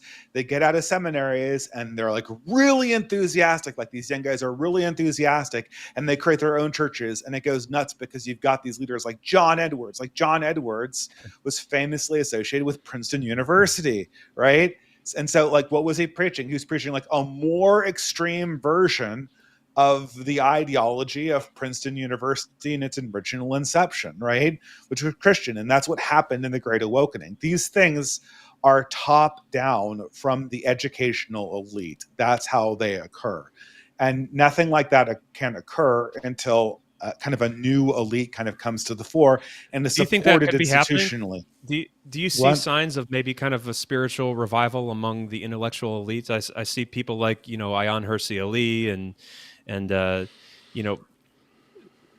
Jordan Peterson, maybe to a lesser extent, but it seems like among the intellectual class, at least, there's kind of a bit of a nudge toward something approximating Christianity or belief in God or rediscovering kind of the old truths. Do you see any of that? Yeah, I see total chaos. I think what will emerge from that will be a stronger Christianity, but I think we're still a generation away from that. The thing is that the elites, these people like Ayaan Hirsi Ali and Jordan Peterson, they're returning to Christianity out of sort of desperation with its alternatives. And and that's, you come to the end of the road and you're like, process. Yeah, and that's part of a process. But when you're looking for sort of a real revival of elites, you're looking like, and also Ayaan Hirsi Ali and Jordan Peterson, not to put them down, they're also older people. These people have been doing their thing for 20 years now, right? These people, when you're talking about a revival of Christian leadership, you're looking at like a bunch of organized young men who come out of a Christian community and like, okay, let's just take over this and make it ours, and run things. Like, I'm thinking, like, you think about what Oliver Cromwell was, or what, like these people, like these Christian leaders, and they're kind of crazy, in the early iteration of our civilization. That is what civilizationally spring versions of religions look like. They're very young, they're very fanatical, and they're very concentrated. And I don't see that right now. What I see is people kind of moping around in the dark, trying to look for an alternative, and nothing really makes sense yet. And I see very much something that's in the winter stage of its process. Not that it cannot be revived, but that like explosion just is not. It's not there. Jordan Peterson is not going to. And Jordan Peterson might talk the boomers down from there. And also, I said, like, this is the thing too, Joel. Like, a revived Christianity is basically going to say like the Constitution is heretical and we need to burn it. Like, unless it says that, I'm not interested. No. Like, it's just no, because the Constitution was developed by atheists. It justified the complete de-Christianization of the country for 100 years. It burnt the country to the ground. What do you mean it was developed? What are you talking about? It was developed as the Constitution a was written it broke over with the pattern. Through prayer and fasting by devote. Okay, then why did it not demand that all leaders be Christian churchmen? That's what people, this is one of the things that Thomas Jefferson said. Because I will answer that question. It's essential because in the 18th century, you could assume that was the case. In the 21st century, you can't, and that will be the most essential thing. You have to understand how, it's not, and this is sort of a divide between like you and me a little bit in how we perceive these questions. It's not that you can't kind of like piece together a story about how that there were Christian elements in all of these things, or how there were anti-racist elements even in a country that had, chattel slavery for its non-white half. It's not that you can't pick these things out. It's the fact that when you come to these problems with the eyes of passion, they look incredibly differently. If there was a Christian revival of the kind that could remake this country, their immediate problem will be, we're in a country of heathens and devil worshippers. That is the primary problem. Does the Constitution solve that problem? Answer definitively no. Therefore, the Constitution, and what's the story about how we got here? Well, we were following this document that didn't solve the main problem of our age. They will perceive that document as being, at best, incredibly flawed. Especially so the rivals to the Constitution, thing, when it was signed, explicitly did solve that problem by demanding Christian adherence in the document. So here's the thing. I hear everything you're saying. That said, it's the best we've been able to do so far. The other thing that you should consider is that these things require maintenance, like anything else. I think we don't say that, because oh look, a marriage failed, we should get rid of marriage altogether. Oh look, this car broke down. The whole idea of cars needs to be thrown out. Things isn't require Dave arguing for a factory recall of the Constitution? Isn't that kind of what Dave's factory saying? reset to go to the? Is that what you're proposing to? Yeah, to yeah. go back to factory settings? I'm saying that this thing is so far gone, it is beyond repair. It is beyond. Once the Constitution is plausibly used as justification for the de-Christianization of a nation, which it was, then symbolically the Constitution has become poison. And I think we can crawl back. Maybe we can revive this, but maybe we can kind of maybe historians looking back on why couldn't you just start over? That's what I want to know, because what will happen is because the Constitution, you just start over. You're talking about 100 years of death and bloodshed and war. I mean, starting over is not just a matter of hey, we'll do this new thing and it'll be great. I mean, it's the Constitution does not. The Constitution does not. The Constitution does not. This is another thing too. I do not think the Constitution made America great. I think being a nation of Christians made this country great, and I agree with you there. And Christians empowered by a certain notion of themselves that stemmed from European culture of sort of, early modernity, late antiquity, as you might put it, like the spirit of the post-Reformation, which was incredibly enthusiastic and incredibly Faustian. That is what is causing this problem. And the Constitution is this weird symbol from a time that is just totally irrelevant. And it's also completely surrounded by jurisprudence that's poisonous. And so, I am not, I mean, if you can find a way to make the Constitution say what you want it to say, that's fine. But at some point we're going to have to, a new government is going to, if we're taking the path you are, and we are saying that the way to get back to cohesive identity is to essentially make this a Christian country. At some point, and we're going to keep the Constitution, at some point, the Constitution is going to have to say, or we're going to have to pretend that it says, you're basically mandated to be Christian if you want to hold power in this country. If the path back, and you're either going to have to lie, like the Joel, Caesars did. You're muted. Something happened. Or you're going to have to invent a mythological version of the Constitution. That's where the Protestant Christian difference, I think, comes into play. And Thomas Jefferson said this too, that Christianity, if it be true, should be allowed to stand or fall on its own. And the Protestant idea, I'm a kind of a free will Baptist. This is something that you opt into. It's not something that you're baptized into. It's not as much of an institution like that. And I think that's very much a part of the spirit of what America is. It's something that it ceases to be uniquely Protestant Christianity if it's something that you're forced into, or something that you have Christian rulers or Christian kings or official state churches.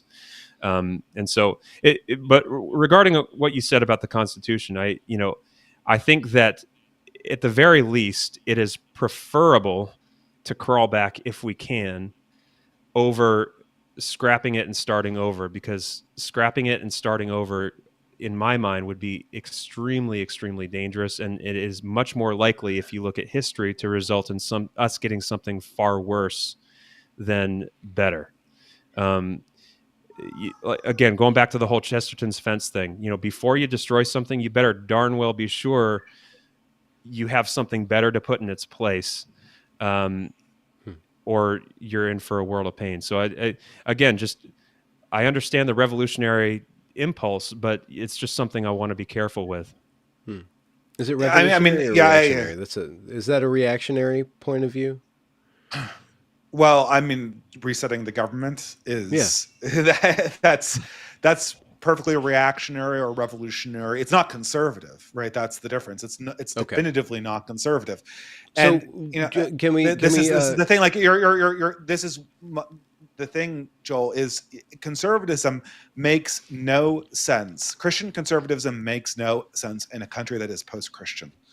That is the core argument. It makes no sense. You're trying to conserve the Constitution was designed to stop Christian, like any version of Christianity, from becoming too powerful. It was not designed to govern a non-Christian people, and we're a non-Christian people now. And the post is already down. But I think we're close, but we're not there yet. I think we're hanging on by a thread, but we're not there yet. I think that there's still hope of. I mean, the election that we just had, huge white pill for me. I mean, I the last 4 years, I've kind of been. I didn't think we were going to win the election. I was buying my guns and ammo and accepting that in about 10 years, I was going to be holed up in my little communal space, like fending off feds, and we had this massive reversal, a massive cultural shift against wokeness and DEI and leftist ideas. You have the reversal of some of our jurisprudence, through reversing Roe versus Wade and pushing back against affirmative action. And so the fact that we're moving in the opposite direction now, that we're starting to kind of like the dissident right likes to talk about, repeal the 20th century a little bit, is promising to me. I mean, maybe it won't last. Maybe it'll turn around and go back the other way. But for now, I'm pretty optimistic. I think that in the meantime, as Christians, let's just be praying for our nation, praying for our leaders, and praying for revival, because we really, I mean, from the top down and the ground up, we need revival among our people and a resurgence of Christian virtuous self-governance, in order to keep this thing going, or it's we're going to become like any other failed state. David, is revival an aspect of Catholicism at all? Well, I mean, there have been Christian revivals, even Catholic ones. I mean, I don't really agree that. I don't know. I mean, Joel, so how do you see this revival of Christianity happening?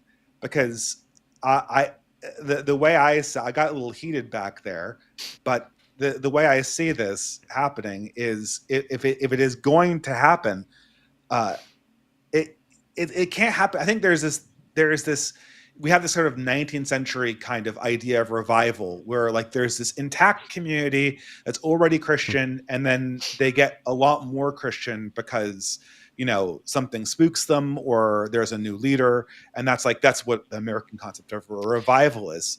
But in the modern world, this is an entirely pagan, heathen, atheist, anti-Christian country, and the elites are more unbelieving than are the middle class, and the underclass is more unbelieving than the middle class. Christianity is in this little area of the middle. I can only see that a revival coming through means of something that looks like the 400 or 500 ADs, which is very scary. The early Christian fall of the Roman Empire, and that's very scary and very sort of revolutionary, and not very much like the sort of revivals that Americans describe in the 19th century. I'll tell you what I see that makes me think that something actually organic could happen. Um, what I am seeing, and I'm seeing it everywhere, the intellectual side, at the grassroots, just normal people, we've been kind of blindly, like lemmings, been following along this leftist, uh, you know, march off the cliff. And it got to a point, I mean, and you're seeing this everywhere. I mean, even J.K. Rowling, the liberal leftist feminist, said at one point she drew a line and she said, "Okay, this is too far. The transgender stuff. This is a. I know that's wrong. Okay, and I think that statement, I know that's wrong, has woken up more people than we realized. I think so many people who were just kind of like blindly accepting and assuming that, just they're just assuming a basic morality about people, and assuming that this is just the natural state of things, were suddenly shaken awake by a left that went way too far. And once you make that statement, oh shoot, I don't think about this very much, but I'm looking at that and I know that's wrong. You've just made a statement that is admitting an objective standard of truth. And I think what you're seeing is a lot of people have kind of they've woken up to, okay, woke. I guess I'm woke right now. They've woken up to a new kind of spiritual reality, um, that they've really never thought about, and they've never Yeah. had to think about, because we live in the freest, most prosperous country in the world. And you're seeing, I think, a lot of people start to wonder, okay, why do I think that's wrong? Okay, what's wrong about that? And if you stay on that road, that's a road that eventually leads back to Jesus Christ. He is the way, the truth, and the life. And so my prayer is for the people that have, in the last 2, 3, 4 years, woken up to all the lies and deceit and treachery and depravity that we've seen in our culture, that they would continue to think about what woke them up, and that they would continue on that road back to where we need to be. And God willing, if we can get there, I think we can revive this country. I really think we can. Where do you see this new set of leaders coming from? Like, I'm struggling. I know what the right wing looks like in terms of new Christian leaders, like the sort of organizations that I'm most associated with, and Yeah. but all of the young Christian leaders I see are very skeptical of liberalism, are much more collective thinking and much less individually thinking. Yep. They share your vision of an America guided by Christian principles, but they have no great love for the Constitution and think that's a little bit archaic for just the Yeah. reasons that I Hmm. have been outlining in this talk. And so I don't see like Jordan Peterson types reviving in this way. What I see is, you know, a new generation of young men kind of moving Yep. radically in I this think. pattern. Yep. I think that in a lot of ways, I think is a understandable panic response to what we've seen in the last 8 years. I mean, we're only like 2 weeks into this new era that that we never thought would Hmm. come. I I think that it's very possible that some of that panic, if we continue to stack wins, and Trump and this kind of conservative Christian coalition he's built around him, if they continue to be able to march back where we need to go, I think you'll see some of that radicalism and some of that panic subside. I think, but we'll see. I don't know. I think in order to do that, you'd have to completely take over the universities, that is, we we need to you we need know, to take over our education system. That when Vivek tweeted that thing on Christmas, his infamous tweet, I yeah. wrote my own big long tweet about how the educational system has done this. I mean, we have destroyed an entire generation of our own children, um, through the education system, and made them unable to compete with the rest of the world. And so Yeah, we need to take over the edge. That I'm okay Well, with doing with force and fury and the sword. I don't. I think we need to charge into these universities and take them back by any means necessary and not be polite about it. Absolutely. I mean, I guess I think that, it's hard to see right now because it feels like the kind of angry young men that would have to do that are very disconnected from the institutions that would support them, either in the conservative movement or in the American government, even under Trump. And what I feel like I'm kind of worried about with these Trump moves is we're going to get a new kind of a sort of a divided government, a bunch of new Trump bureaucrats, perhaps. But those bureaucrats are going to largely be concerned with preserving the system, not in empowering a new generation of young men to exert power in against their universities, against. I mean, like for instance, like what could the Trump administration like fund a bunch of ultra right wing insurgents inside universities to take over the university? I mean, how would that even work, right? I don't know, right? Like, would it nationalize them? Like what would how would you take Berkeley and turn it into a far right institution? Yeah. I think we need to build new ones. I don't know. I think that's our only option is to build new ones. Defund.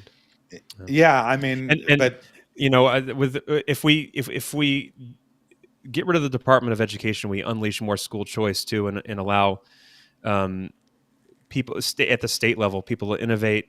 There's a lot of talk of micro schooling. You can make a living wage if you were to collect all the school choice vouchers for you and 5 other families and just teach kids in your home. There are so many other ways to. I homeschool myself, and what I've learned in the course of doing this is how much time is wasted at school and how easy it really is. You think about the geniuses who founded our nation. They didn't spend 8 hours a day in school doing all these other subjects. They read, they did copy work, they did basic arithmetic, but they did a lot of reading. And that it's really not that hard to properly educate a kid. And so if we can just dismantle the bureaucracy, just tear it to the ground and salt the earth where it stood, and let people build some new things, I think that would be a good start. Yeah, but I this is another fundamental thing, Joel. It's not so much secondary; it's mostly universities. I know conservatives scoff at the universities, but these are the types of places where all of your great awakenings have come from historically. This is where Oliver Cromwell assembled his new model armies. If you And I hear a lot of conservatives say this, like, "Oh, young men, we should just get practical skills, become plumbers, and people who do things in their local community." If this country stays a country, it's going to have an elite, and that elite is going to get paid to form ideology at the highest level. If you just kind of go abandon that and leave that to the left, then your new elite is going to be left wing, and that left wing is going to flow all the way down, as it has, unless human history radically changes from what it has been in the last 2,000 years. That is going to be the pattern. So I see all of these conservatives talking about how young men should get jobs in Panda Express and leave all of the project management jobs for progressive women who get their gender studies degrees. Well, the project managers are going to be the people who manage public opinion. And the plumbers are not. And so, great, you're part of this economic engine, but it all goes into a class of people who count the money. And if that is there, then you're going to be spinning your wheels, plugging money into an economic system. Maybe we turn all the universities into seminaries. How about that? Yeah, if you nationalize them, you could, right? Yeah. If you, I mean, No, but Well, then you're talking about a See, that's a constitutional good half order measure. that That's a good half seizes. measure. Instead of throwing out the Constitution, let's just throw out the universities and bomb those. well, Yeah, they're That's already a good like nationalized. less. but this is the thing. Like, Yeah, they are. we're saying like you could keep the Constitution, but at this point you're creating a government that is just so not what the Constitution imagined, where it's like seizing half the institutions and figuring them in a new image. I mean, you can say that that's constitutional, but it's I feel like it's getting to the point where everything about the Constitution is just like one giant LARP. It's because we're so far away from it. Like, we need a giant government to seize all of the state universities and turn them into seminaries for our preferred form of Christianity. Is I'm just I spitballing don't see here, that. Yeah. I know, but that's sort of like Curtis Yarvin's idea, where the leader declares himself to be the living Constitution and rules as such Oh, with all of that. I mean, but like it's just I for my money, Joel, I just want to like be honest about what we're doing. I and I know we're coming up on time probably, but for me, I would rather just say, let's just call spades and say that, you know, I don't want to, it's not just progressives who kind of like, when they hear a society based on chattel slavery being described as a fundamentally anti-racist country, uh, uh, that creates such an emotional and artistic dissonance in me that I feel like we're abusing language so that we can kind of tell ourselves a comforting story about how the past worked that does I not think you've been kind of miseducated. taste like I think you haven't been real told the true history. story of the founding of this nation, No, and that's the I'm case for very everybody. knowledgeable about history. I am not an I'm just joking. uneducated person. No, but the thing is that like we can create a story that's built on these stilts, or we can kind of like why can't we just say that sometimes racist societies are better than ones that are anti-racist? Like, I'm comfortable saying, or say, or what I would prefer, just say that racist is a meaningless 20th century propaganda concept. Why can't we just say that? Why can't we just say that, we're not going to have racial equality? Then tell people that we do have racial equality, and then have, essentially what amounts to a racial underclass in this country. I think that if we just said what we meant in plain English, we could address the problem much better. I think that the African American community does need to have special attention and special resources dedicated to it, because its challenges are uniquely bad and cannot be fixed by appealing to like pull yourself up by your bootstraps mentality. They're So you're right more about like that. D'Angelo and Kendi in their camp In this in regards to that. in the sense that, I mean, it's because it's just the reality of things, right? It's just the reality. I mean, like, we need to treat people like they are different because they are different. We can't govern Haiti. Like, if you were in charge of Haiti, you could not govern Haiti like you govern Vermont. You just can't, right? And Vermont is like a highly progressive place, right? It's not just, they love Abraham Kendi and Robin DiAngelo in Vermont, but you can't govern Haiti like you govern Vermont. And the same thing is true. You can't govern the African American neighborhoods the same way you govern neighborhoods of Han Chinese people. This is the uncomfortable reality, and we have to. I mean, I feel like everyone knows that this is the case. Everyone understands that this is going to have to be done, but we have to come up with this, like, this like way of saying it that makes it sound like we're fundamentally morally opposed to just the reality of collectivities being different on the ground. Well, the reality is always going to be in conflict with the ideal. That's always been the case. We look at the statues of Lady Justice on every courthouse in the nation. She's wearing a blindfold. She's holding the scales that are equal. We've never fully achieved that, but we try. Right? That's the point. Is we try, and that's what Christianity is all about. Sin means to miss the mark. but the implication there is that there is a mark that you're shooting for. And so I think in order to remain America, in order to remain what we are, we have to keep that mark, that target always in front of us, and pursue that as much as we possibly can. Yeah, I guess I would really rather our target be the religious principles and not kind of these weird ideals that come out of the last 200 or 300 years post Enlightenment. I think the Enlightenment had a model of humanity that was foundationally idealistic and not true, and it created a society that only worked if you could assume people were already Christian. And we can no longer assume that people are already Christian, and therefore these Enlightenment ideas are going to have to be massively modified.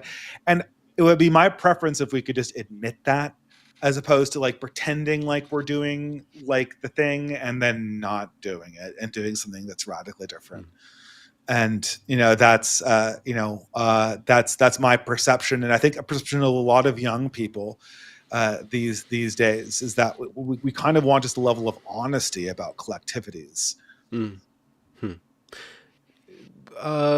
So yeah, I think that we should probably conclude about here.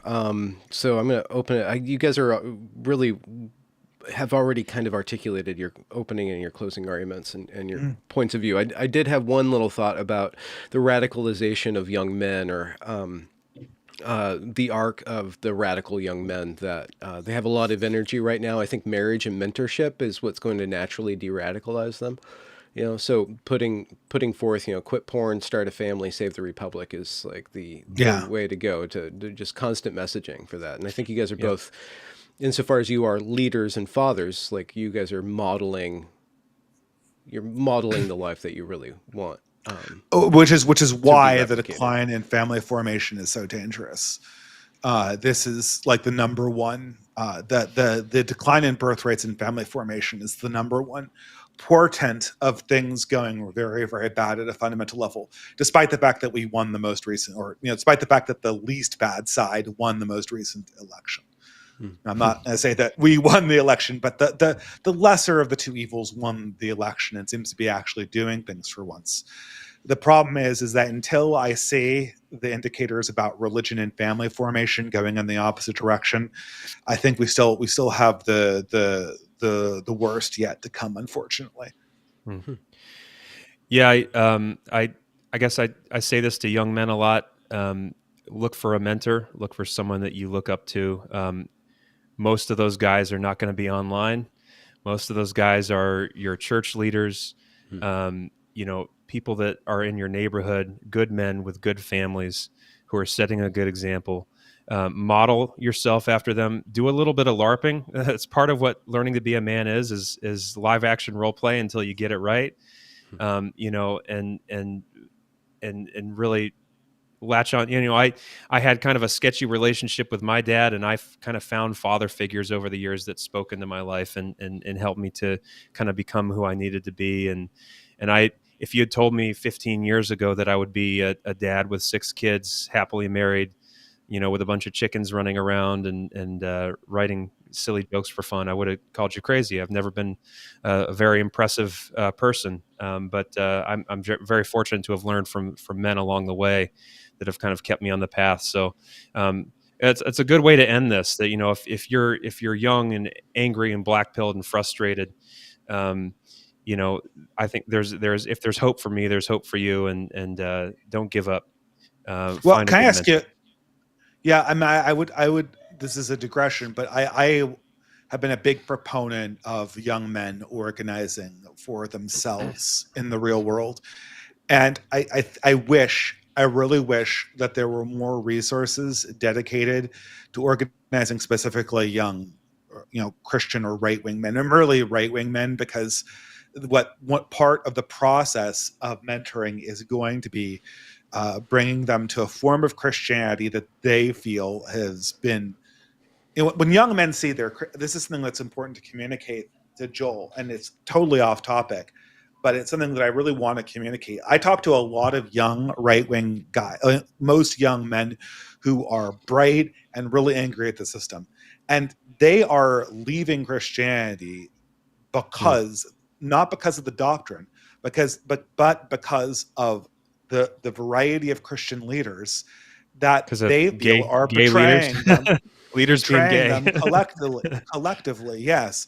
Yeah. And I every time I say this, I feel that most Christian leaders and most conservative leaders have totally misread the problem. That they're not being accused of being they're being people. Most young men are leaving Christianity because they think that it's weak and that it betrayed them, and not because they believe that it hasn't, like, properly pursued, liberalism or the Constitution, or shown that it can embrace the world, as progressives like to believe. And if Christianity shows that it crumbles in the wake of the strong gods that are coming back, then I think that it's going to be a much, much longer road back to sanity. And that's what really scares me. Like, I want Christianity to be the first guys that are off the line in the post-Enlightenment world. And we are in a post-Enlightenment world as far as I'm concerned. And in a lot of ways, Christians are letting themselves get beaten out by secular racialists and by pagans and by, like, tech cult people, that you see in people like Richard Hanania. And I think this is we're going to look back at this time and go, like, why couldn't we put away the myths of the 20th century faster? Because we spent so much time asking ourselves how Christianity could help the myths of the 20th century live for just a decade longer, that we forgot asking ourselves how Christianity could actually, become meaningful to young men as they're experiencing the post-Enlightenment world. And that's my concern. This will be my final kind of admonition, and then I gotta. Speaking of kids, I probably got to go wrangle some kids. But me too. If you're disillusioned with the church, as I was at 18, 19, 20 years old, my recommendation would be, to open up the Bible and read the Gospels a few times. Read them through, cover to cover, pray through them. Let the Holy Spirit speak to you. In the Gospel, you will find the ultimate example of masculinity, courage, truth combined with grace in the most perfect way that's ever been seen. Jesus really is all you need. And so, and then maybe when you're ready to try church again, maybe try it again. But that's what I had to do. I kind of had to put all of the religious trappings aside for a while and just read the Gospels, let Jesus speak to me. He really is. It all started with him. Everything that we're debating now, everything that Western civilization has built, it all started with Christ. If you want to understand it better, if you want to understand how to defend it, fight for it, preserve it better, learn about Jesus. And I guess that's all I'll say. Amen. I will definitely agree to that. Where can people find your work, both Joel and Dave, and what are they going to find when they get there? I'll go first, I guess. I have a medium-sized YouTube channel called The Distributist in honor of Chesterton and Belloc. And I also blog at Substack at Letters from Fiddler's Green, which I'm trying to get more essays out on, but I keep getting distracted. And we also 2-hour live streams on Benjamin Boyce's channel. My little group also does a variety of community organizing and building too, which I promote all the time. So that's my thing. Joel? You can find my work on the Babylon Bee, where you'll find lots of conservative jokes for boomers and a few church jokes sprinkled in there as well. It's really fun. And then if you want something a little more spicy, where I'm just being cantankerous and argumentative all day, you can check out my Twitter. I'm on Twitter a lot, probably too much, if you ask my wife. So I'll have all that linked in the description. Joel, thank you very much for having this conversation. Dave, you too. This is a good conversation. Thank you very much. Yeah, thank you. Appreciate it. All right. Thank you. And guys, take care out there.